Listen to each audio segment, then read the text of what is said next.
a hyena pup, a couple of lion cubs, and a meerkat. Friends? Okay, real talk. Hyenas and lions aren't exactly known for getting along, and under normal circumstances, a meerkat would merely be a snack for these guys. No, this isn't a Disney film. It's Lobe's Predator Park in South Africa. True story. These guys met when they were just babies. Kala arrived as an orphan after her mom was caught in a farmer's trap. Safari and Susie were rejected by their mother at birth. And little Pockle here was found wandering alone without his family. He was very cold. He was almost on the edge of dying, and I pulled him through. He might not be an apex predator like his pals, but you'd have to tell him that. I think Pockle thinks he's in charge. He's rough with them, he likes to play, but if they get rough with each other like the lion cubs and the hyena, then he will come in between. After a couple sad twists of fate, rather than hunt each other, these would-be foes would sooner share a plate. At least when Pockle has his way. When he's hungry, he will turn around and push his butt towards them. So he's pushing them out of the way so he can eat first. And they must be submissive. Yeah, he's the dominant one. Pockle's become somewhat of an intake coordinator for the sanctuary. When Kala first arrived here alone, it was Pockle who made her feel at home. Pockle! Pockle! Come, Pockle! Pockle and Kala like to play with each other. Pockle likes to jump on top of Kala's on his neck, or he will clamp down on him and think he can hold him back. And when activity time rolls around, you can really see the Napoleon complex come out. To stimulate curiosity, the cubs and pup are given large ostrich eggs, and Pockle the much smaller chicken egg. But of course, the little one wants what the bigger kids have. And what Pockle wants, Pockle takes. It won't last long. The orphans are growing fast, and soon their predatory instincts may kick in.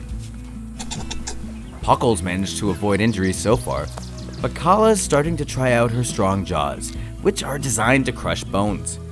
Once she's full grown, her bite will be 5 times stronger than ours.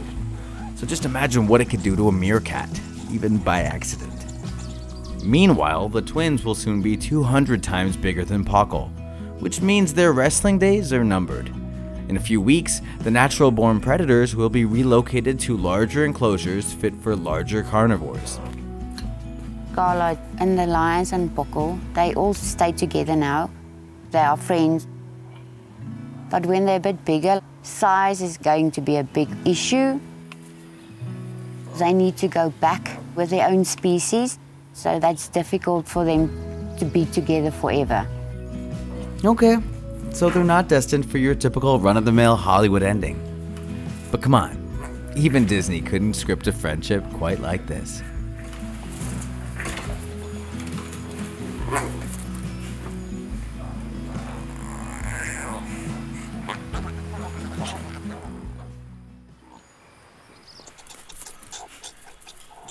A family of mongoose and a meerkat.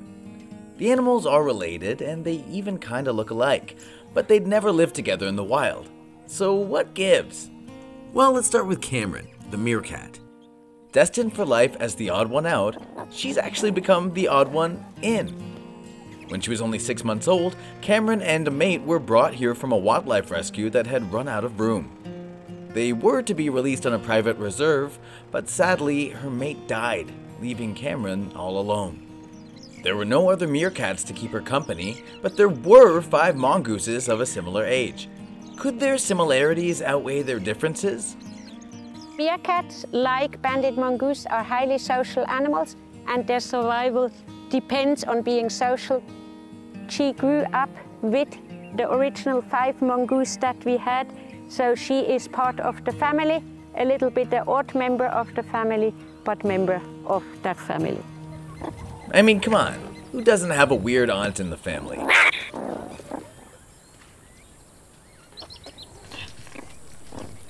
But every now and then, that aunt finds a way to shine. For Cameron, that's usually around mealtime. For the mongoose fam, Food's priority number 1, but veggies won't cut it. Fleshy worms, grubs, and insects are on the menu. Hey, a dead bat! Bonus! But while the rest of the clan are digging in, Cameron has a job to do. She's the sentry, or the lookout. Meerkats live in open desert areas where predators, particularly birds of prey, are a constant danger, so someone is always on guard duty.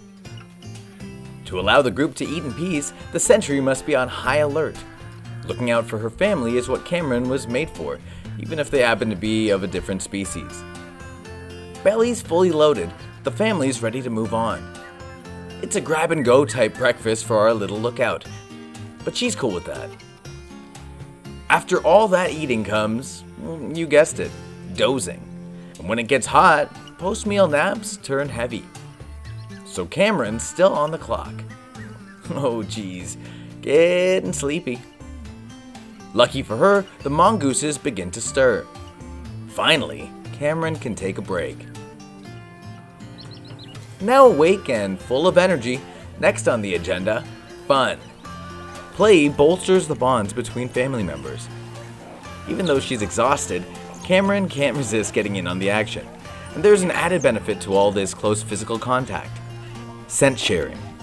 Every member of the family has the same smell, helping them identify one another. Even in Cameron's case, her mongoose brothers and sisters don't see or smell her as a meerkat, she's simply one of them. She even steps in as the babysitter from time to time. See, Cameron's been one of the family for 6 years, and in that time, her mongoose family members have multiplied, from 5 to 50. Banded mongooses typically help each other raise kids, and so Cameron's got her little hands full. But it's a small price to pay to be everyone's favorite aunt.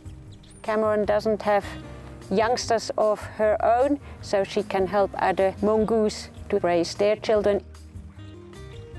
If there wouldn't be for the mongoose, she wouldn't have a family. So she gets what she actually needs as a highly social animal. She has a family, this is a surrogate family, but in her eyes, I suppose, it's perfect. She might speak with a meerkat accent, but she thinks she is a mongoose. And they consider her as being part of the family.